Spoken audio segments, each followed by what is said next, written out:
Hey, great that you're back. Today we have a look together at my favorite new feature at the Garmin 6 watches, which is PacePro. PacePro is an extremely helpful tool for pacing races or runs, for pacing runs in hilly areas and stuff like that. And it's kind of like the old pace bands. I guess a lot of us used to use in races, but this is the next level. This is 2.0, next level race band, because on the pro models it also includes the evaluation of your course. So this is, in my eyes, a very good feature, but I'll show you how it works. First of all, I'm very sorry. I've switched the language to English, but the app doesn't want it. I don't know why. So we have to go through it, but you will see. I'll try to do it slow because in your app it's in the same place, but the language is different. I'm very sorry for that. And the watch, it worked, but it didn't work in the app. So let's go here. So first of all, you go to training. And no, you go to training, I said.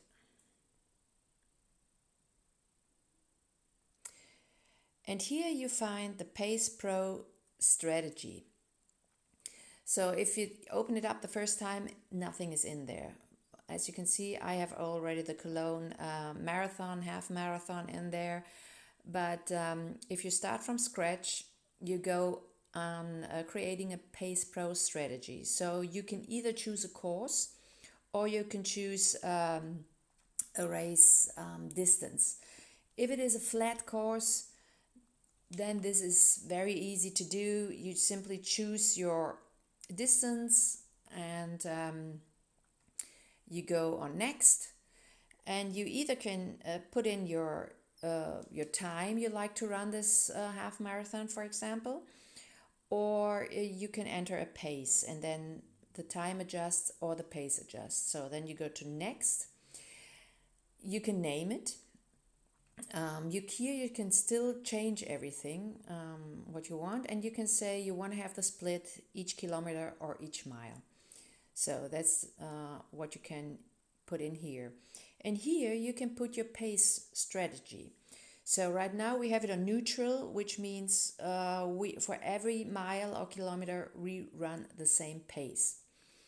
But now you can change it. If you say I want to have a negative split, which means I'm starting slower and I'm getting faster, you can see the figures up there, they change. Same if I put the slider in in the opposite direction. If I say I start very fast and I want to have and slow down at the end, so which means I have a positive split. So you can adjust it just as you like, as you prefer it.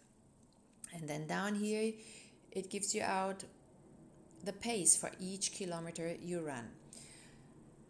As soon as you synchronize it, it will be you. Of course, if you first have to save it, then you synchronize it, and it will be sent to your watch. But what I think is more interesting is you can either download a course from Strava, from Komoot, from Garmin, any course you like to run and you find interesting in Garmin or whatever. It has to be a GPX or a TCX file. You can download here and you can customize the way you like to have it. So you can change the time you like to run, you can change the pace and stuff like that. And here, but let me get a different one because it's easier to see. We go to choose a course, and then it'll open up the courses you downloaded or you created. So right now we go to the Stanley Park Vancouver, and it's around a 50-kilometer run. You can enter now the time. It gives you the pace, the average pace you need to run on the whole course to achieve this time. So here you can see now the different colors.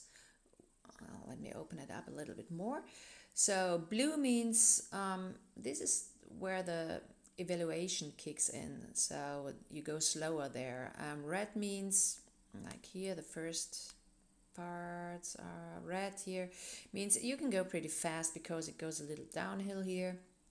And so for every kilometer you get a new pace time. So, and here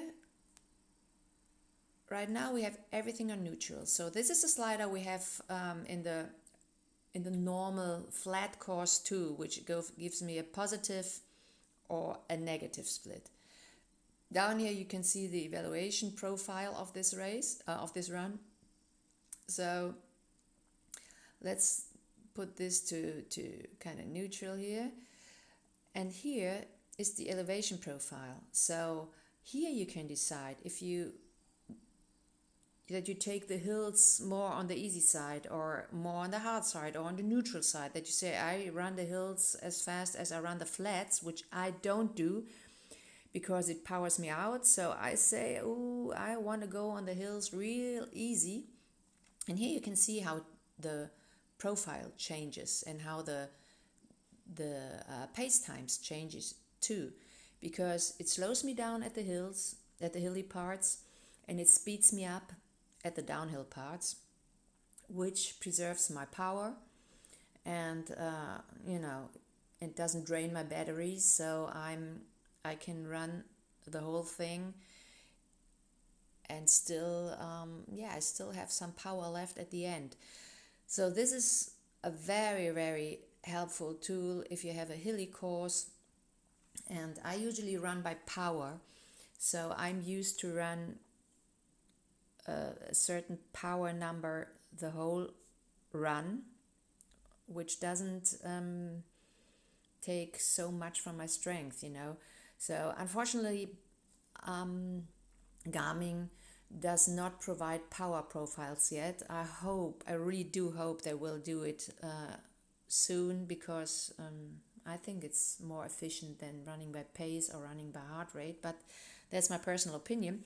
But now you can see here, I run fast, then I have to slow down, and then I go faster again, and so it'll pace you through the whole course, and you don't have to think about, how do I run the next mile, because it tells it you on your watch. Because now, if you choose a running activity, you push, no, not add. That was the wrong one. So we choose running. And now we push the middle button here. And we can see the PacePro plans. As soon as you have synchronized it with your watch, it will be on your watch. And if I choose it now, I can choose the Stanley Park run. And I can see the course. And I can also see the splits if I want to see them. I can see the evaluation plot. It gives me this plot, and I can see the map and everything. And if I start now this run,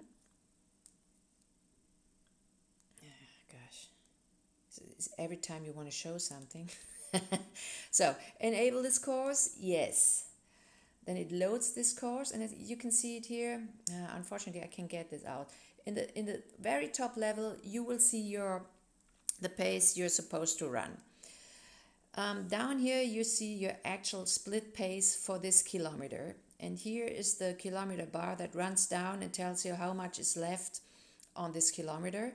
And down here it tells you if you are ahead or behind your overall time you want to run this in. And for every kilometer, you will get the new information on this watch, and you don't have to think about it. You just look at your watch and you see, okay, I have to run now a 5:45 pace for the next kilometer, and you see if your pace split is okay, and you just can run. You can, you don't overpace, you don't underpace, and if you still have enough battery power at the end, you can still speed up. And I think this is such an awesome feature, this PacePro feature on this new Garmin watches. It is so powerful, and I would suggest you first try it out on your runs. So you really kind of have to learn to run by this pace strategy and to trust your watch, what it's telling you. But if you do, it will help you a lot in races. It will help you a lot in areas, in hilly areas especially, to save your battery, because it calculates the pace you need to run to finish it in this or that time. And it is a very powerful and helpful tool. So I hope I could bring a little light in the dark as it comes to PacePro. If you have any questions, just write them in the comments. I love thumbs up. And I'll see you next time. Bye bye.